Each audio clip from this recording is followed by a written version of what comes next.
Third question, to decrease cyber incidents impacting the business and individuals, should we focus more on stopping bad actors or educating our public? Charles, let's start with you. Yes, I believe we need to spend more time educating the public. We have already spent enough money on the technology and all the other stuff trying to stop the bad actors. Educating the public is so important. As you know, in cybersecurity, your weakest link is generally that employee or that individual within your organization that has those rights, that has that access, that knows about the internal workings of your company. And those are the ones through social engineering that are causing a lot of the mayhem that we're seeing within the cybersecurity space. I often try to bring it home by talking closer to home about the individuals right within our family. My mom, for example, she gets alerts on her phone. She's like, I don't know what that alert was, but I just clicked OK and it went away. That's not the fix.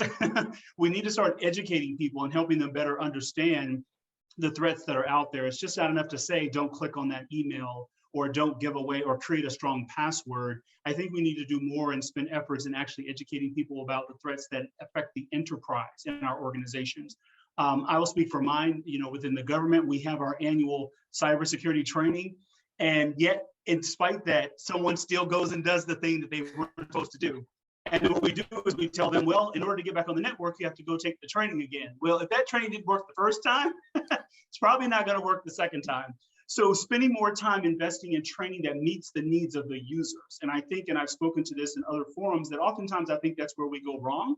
You make the training so high level, talking about policies and all these fictitious scenarios, instead of giving people real world scenarios of how actions that they're taking and things that they're doing impact the overall cybersecurity hygiene of your organization. And when it comes to our families and individuals, it's the same thing. Are we changing the passwords on our home routers?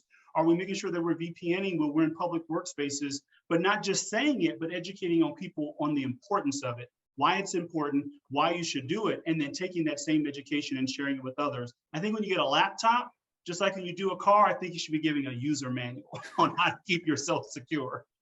The user manuals are online, so you got to get online first.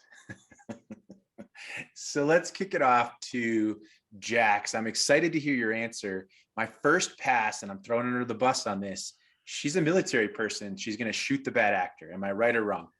That's so funny. Well, that's funny because I thought about this and I want to say both because I think both are critically important because we can't stop defending the threat. We can't negate and say we need to just focus on education because technology and the adversary are growing at such a rapid pace. However, and this is something we'll talk about a little later, is where do breaches usually start? And they start with human error, technically, a lot of times. Now, there are zero-day vulnerabilities and things like that, but the likelihood of those happening to a network are a lot less reduced. And the reason being is threat actors know that the weakest link is a human being.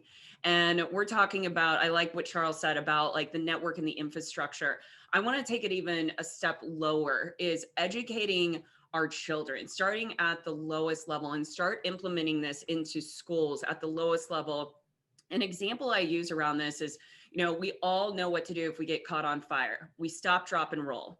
We all know that. That is the saying, but none of us, I'm pretty sure, have actually caught on fire. However, we all know what to do, but when it comes to a phishing email, we use the term see something, say something, but that even in my mind doesn't correlate to a phishing attack or a possible social engineering attack. So we need to start simplifying the training and really leveraging and getting the students and the employees and the staff and leadership to understand what does it mean to be breached, and then start doing it outside of just doing phishing email attacks in classroom studies, like engaging them, showing them what a breach looks like. How easy is it to do a spray and pray technique? And then what happens to your computer when that happens? So I think both, but if I had to pick one, I would definitely say the human aspect is the most critical because that's where we see most of the vulnerabilities take place.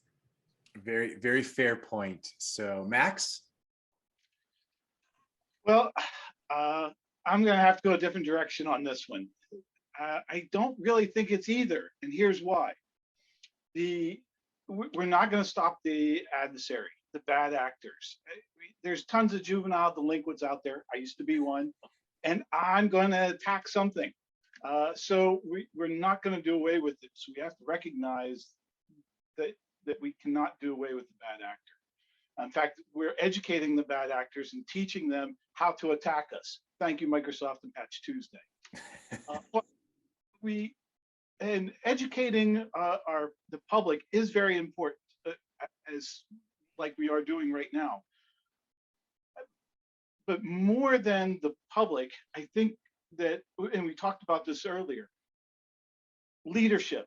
It starts at the top, and whether we look at organizations or we look at our national leaders, Congress is a perfect representation of how little people know about cybersecurity.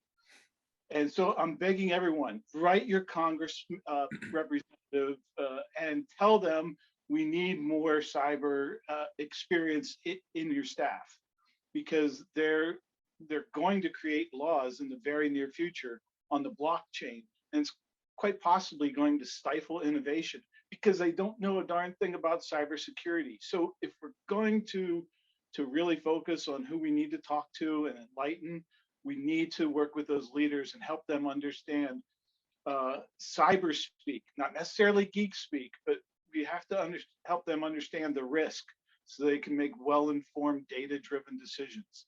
So please write your congressman or woman and let them know we need more cyber. Awesome. Deidre, bring us home. Oh my gosh. Well, how do I go after that? Hello, that's the answer. If everything's, anything, the law is how we move, right? Rules, if you will. So Max, you nailed it. That being said, I'm, feel the same way as Jax did, is what, it's both, technology advancing, attackers advancing. The only thing I'd say is that, or add, is that it's relatable. Charles said, we don't have relatable training. And relatable means different functions, different people, different backgrounds. They all need different training. It's not relatable. It's not really working. And as Jack said, what do you do once there's a breach? How do you even, report it? Where do you report? Like, none of that stop, drop, and roll. I love that is there. So that's it for me.